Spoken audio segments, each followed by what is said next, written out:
And now it's time to bring in my good friend and co-host, Jeff Small, along with our guest, Jim Rogers, American businessman and financial commentator. He's also the chairman of Rogers Holdings and Beeland Trust Incorporated.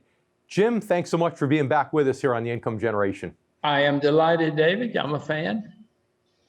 Well, listen, it's last time we spoke, the economy was doing well, the markets were doing well, and some things still look good on the surface. But as you know, the topic of today's show is really resetting your retirement in light of this coronavirus crisis. So talk to our Income Generation members, those retired or within 10 years of retirement, and tell them what things you think they should be considering, or if they should be considering resetting their retirement in light of what's going on now. Well, David, you need to do a show on resetting your life. This has changed just about everything, whether you're 17 or 77.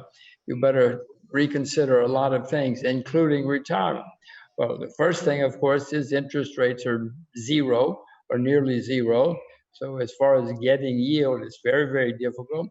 I urge people right now, junk bonds are going through the roof because everybody's so desperate for yield. It's better to earn 1% a year than to lose 4 or 5% a year. And if you don't know that, try it and you'll find out. So I would urge people to be careful of junk bonds and taking risks that they don't understand, because this is not going to last forever.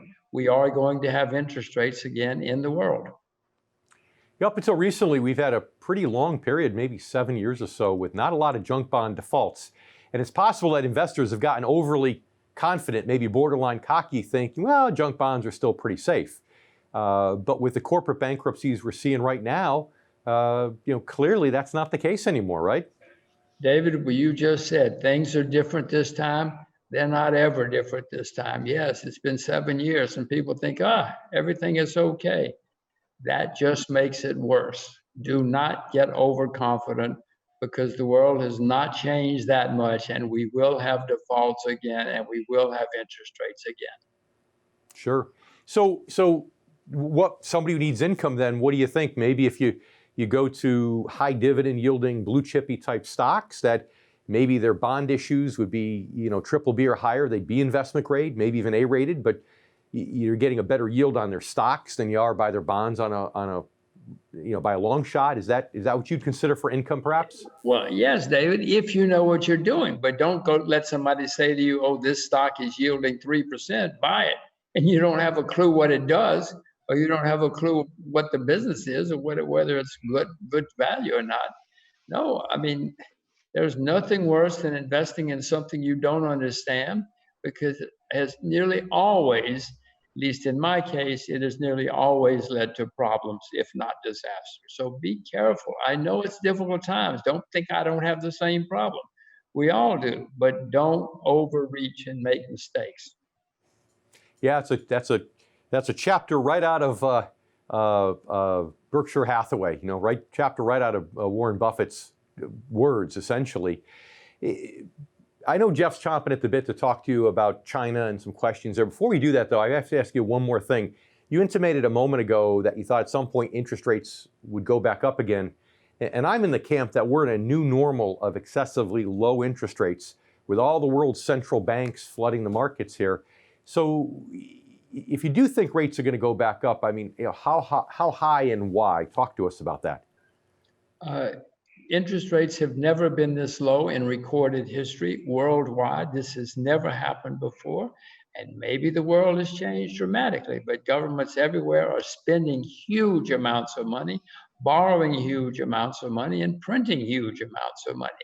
Throughout the history of the world, those kind of conditions have ultimately led to currency debasement and higher interest rates. Maybe it won't this time. Maybe now everything is different, but it always has in the past.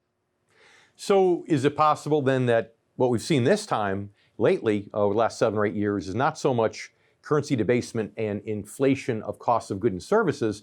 Alternatively, we've seen inflation, asset inflation, because baby boomers aren't spending the money. They're saying, I've got to save this. I've got to put it in the bank and I've got to invest it. And therefore, all the assets have gone up. So, to me, it seems a decent chance that we might continue to have asset inflation, even though maybe things are overinflated already.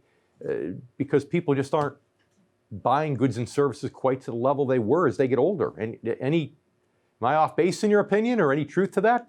We are seeing asset inflation. Bonds are the highest they've ever been in recorded history all over the world. American stocks are making all-time highs. Look out the window. We're having asset inflation in most parts of the world. It's happening. Can it continue? As long as governments print huge amounts of money, they are showing us a good time. Will that last forever? To repeat, historically, it has not lasted forever. Historically, people say, wait a minute. We've seen this movie before. We want out. And I don't know when. You can watch your show to find out when, but it's not going to last forever. Yeah, and I never want to be the guy who says this time it's going to be different, although I find myself tending to make that claim these days. So, Jeff, I have to apologize. We have 30 seconds left. I wanted to hand it over to you. We have to take a commercial break. So 30 seconds. Do you have a quickie for Jim about China? I know you're chomping at the bit, or if not, we'll go to break and we'll do that in the next segment. Well, Dave, if you weren't such a windbag, I could have more than 30 seconds, but we'll go to break. Okay, sounds good. All right, so stay tuned, because when you come back, Jeff Small has a lot of good pointed questions for our guest today, for Jim Rogers, about China, what's going on, the good, the bad, and the ugly. So stay with us. We have much more to come right here on The Income Generation.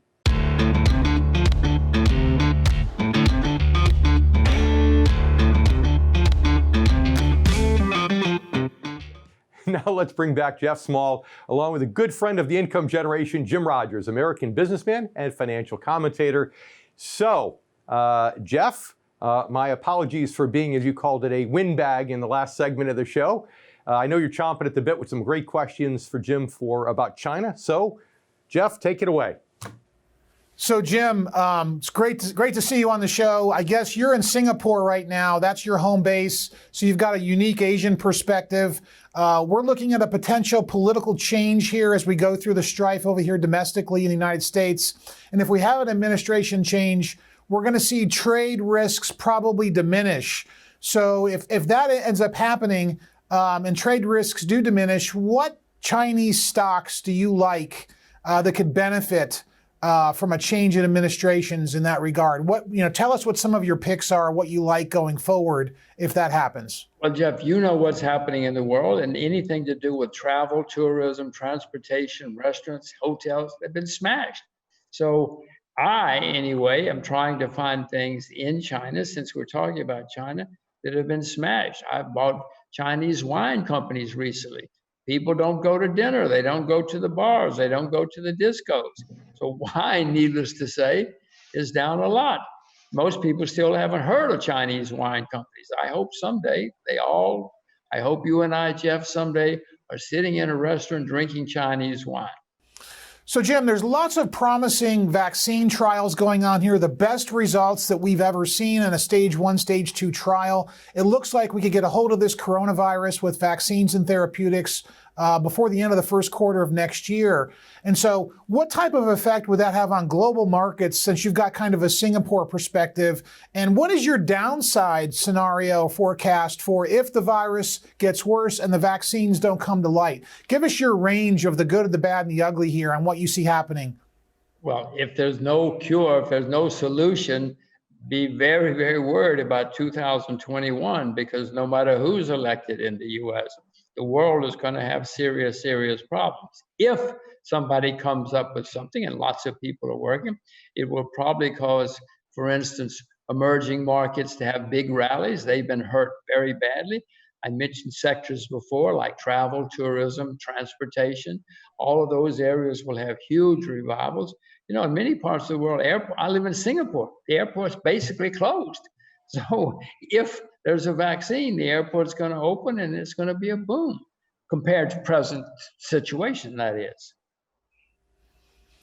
No, I agree with you. I mean, it's the same story over here. You know, international travel is gone. Domestic travel is down to about 20% to 15% of what it was prior to the vaccine. So we're just kind of waiting for this stuff to come on deck. But it looks promising so far. So we'll have to see what happens in stage 3 with some of the trials we have going on into the late fall.